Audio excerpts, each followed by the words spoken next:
జూబ్లీహిల్స్ ఉప ఎన్నికలో నవీన్ యాదవ్ను అన్ని వర్గాలు కలిసి గెలిపించుకుందామని మంత్రి పొన్నం ప్రభాకర్ పిలుపునిచ్చారు.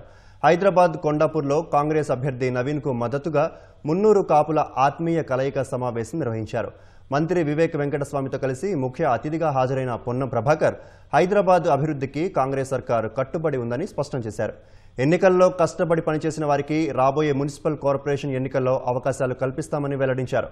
జూబ్లీహిల్స్ ఉప ఎన్నికల్లో కాపులే కార్యాచరణ తీసుకుని నాయకత్వం వహించాలని మంత్రి పొన్నం కోరారు.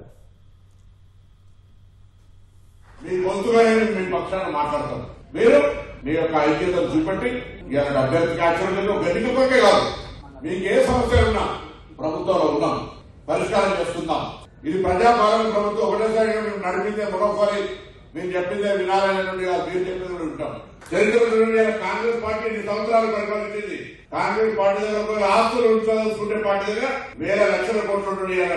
ఒక ప్రాంతీయ పార్టీ దగ్గర 10-12,000-15,000 కోట్లు, వైట్ పార్టీ దగ్గర కాంగ్రెస్ పార్టీ కంపెనీ అట్లుంటుంది. కాబట్టి మేము తప్పకుండా మీ అండగా ఉంటాం, మీకు సపోర్ట్ గా ఉంటాం. మీరు పరస్పరం మీరు మాకు సపోర్ట్ గా ఉండండి.